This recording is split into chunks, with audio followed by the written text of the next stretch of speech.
الحمدللہ وحدہ الصلاة والسلام علی من لا نبی بعدہ اما بعد فاعوذ باللہ من الشیطان الرجیم بسم اللہ الرحمن الرحیم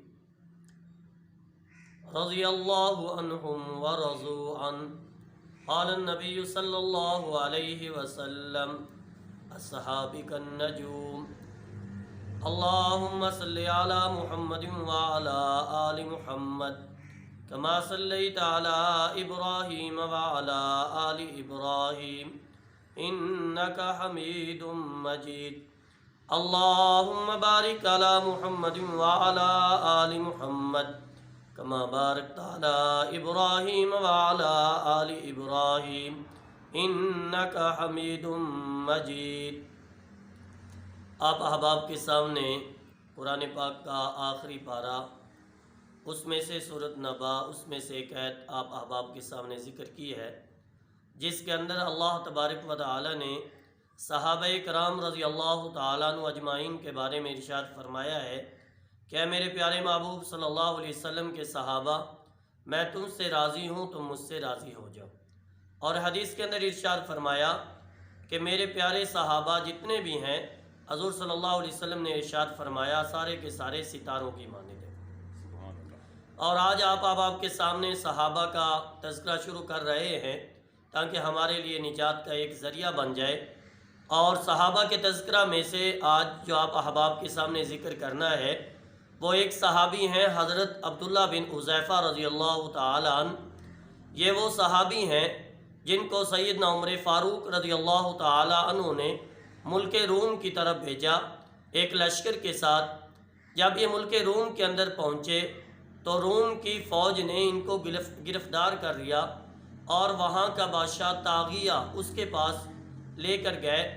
تو طاغیہ نے کہا کہ ہم آپ کو چھوڑ دیتے ہیں اس شرط پر کہ آپ جو ہے آپ صلی اللہ علیہ وسلم کا جو دین ہے وہ چھوڑ دیں، اور اس کے بدلے میں آپ کو اپنی سلطنت کے اندر شریک کر لیتا ہوں، آدھی سلطنت آپ کو دیں گا۔ تو حضرت عبداللہ بن حذیفہ رضی اللہ تعالیٰ عنہ نے ارشاد فرمایا کہ اگر تو یہ چاہتا ہے کہ میں آپ صلی اللہ علیہ وسلم کا دین چھوڑ دوں اور اس کے بدلے میں تو مجھے آدھی سلطنت دے دے، میں اس بات پر بھی راضی نہیں ہوں کہ آپ صلی اللہ علیہ وسلم کے دین سے ایک لمحہ کے لیے بھی پھر جاؤں، اور اس کے بدلے میں تو اپنا ملک روم اور پوری عرب کی سلطنت میرے حوالے کر دے، میں اس بات پر بھی راضی نہیں ہوں۔ اور اس کے بعد بادشاہ نے کہا میں آپ کو قتل کر دوں گا۔ تو حضرت عبداللہ ابن حذیفہ رضی اللہ تعالیٰ نے فرمایا کہ آپ زیادہ سے زیادہ مجھے قتل کر سکتے ہیں، آپ کر دیں۔ تو حضرت جو بادشاہ تھا اس نے سولی دینے کا ارادہ کیا۔ جب ان کو سولی پر چڑھایا گیا تو اس نے اپنے تیر اندازوں سے کہا کہ تیر اس طریقے کے ساتھ مارنے ہیں کہ اس کے دائیں بائیں لگ جائے، اس پر خوف طاری ہو جائے لیکن اس کو لگے نہیں۔ اس کے بعد جب ان کو سولی پر لٹکایا گیا تو سولی پر لٹکانے کے بعد تیر اندازوں نے تیر جو ہے جب ان کو مارے، تو اس کے بعد جو ہے جب ان کو سولی سے جو ہے اتارا گیا تو اس کے وقت دوبارہ بادشاہ نے ان پر پیش کیا عیسائیت کو، تو انہوں نے پھر مارنے سے انکار کر دیا۔ تو بادشاہ نے جو ہے آگ جلائی اور اس پر دیگ رکھی اور دیگ کے اندر گرم پانی ڈال دیا۔ جب پانی کھولنے لگا تو اس نے 2 مسلمان قیدیوں کو پکڑا، اور قیدیوں کو پکڑنے کے بعد ان میں سے ایک کو اس کے اندر ڈالا، اور حضرت عبداللہ بن حذیفہ رضی اللہ تعالیٰ عنہ سے فرمایا کہ اگر تو یہ انجام دیکھتا ہے تو ابھی اپنے دین سے پھر جا، دین کو چھوڑ دے۔ تو آپ نے فرمایا کہ نہیں۔ تو لوگ جو اس کے جو حواری تھے ان کو کہا کہ اس کو لے جاؤ۔ جب یہ اس کے قریب لے کر گئے تو حضرت عبداللہ بن حذیفہ رضی اللہ تعالیٰ عنہ رونے لگے۔ اب انہوں نے بادشاہ کو اطلاع دی۔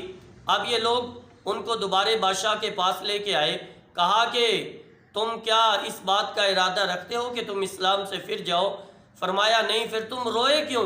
کہا میں رویا اس لیے کہ میرے پاس ایک جان ہے، اگر 100 جانیں بھی ہوتی تو ایک ایک کر کے وہ بھی میں قربان کر دیتا۔ سبحان اللہ۔ اور اس کے بعد جو ہے بادشاہ کے دل کے اندر ایک ہوا خوف طاری ہو گیا۔ تو بادشاہ نے کہا اچھا دوں، اگر یہ چاہتا ہے کہ ہم تجھے چھوڑ دیں تو اس بات پر راضی ہے کہ تو میرے سر کا بوسہ دے لے۔ تو حضرت عبداللہ بن حذیفہ رضی اللہ تعالیٰ عنہ نے فرمایا ہاں شرط یہ ہے کہ میرے دوسرے مسلمان قیدیوں کو بھی چھوڑ دیا جائے۔ ماشاءاللہ۔ تو اس کے بعد جو ہے بادشاہ اس بات پر جو ہے وہ راضی ہو گیا۔ تو حضرت عبداللہ بن حذیفہ رضی اللہ تعالیٰ عنہ دل کے اندر تو یہ سمجھتے تھے کہ یہ جو ہے مشرک ہے، ناپاک ہے، اللہ کا باغی ہے، لیکن دوسرے مسلمانوں کی جان بچانے کے لیے آپ نے بادشاہ کے سر کا بوسہ دیا۔ بادشاہ نے ان کو بھی چھوڑ دیا، دوسرے مسلمان قیدیوں کو بھی چھوڑ دیا۔ اور جب یہ سیدنا عمر فاروق رضی اللہ تعالیٰ عنہ ان کے پاس آئے اور سارا واقعہ سنایا تو سیدنا عمر فاروق رضی اللہ تعالیٰ عنہ نے فرمایا کہ سب سے پہلے میں بوسہ دیتا ہوں، اور تمام مسلمانوں کو حکم دیا کہ تم بھی ان کے سر کا بوسہ دو کیونکہ اس نے مسلمانوں کی جان بچائی ہے۔ سبحان اللہ۔ تو آپ احباب کے سامنے آج یہ ایک صحابی کا ذکر کیا ہے۔ اگر آپ احباب کو یہ پسند آئے تو اس کو لائک کریں، اور تاکہ آئندہ بھی آپ کے پاس یہ نئی ویڈیو اور صحابہ کا تذکرہ پہنچتا ہے۔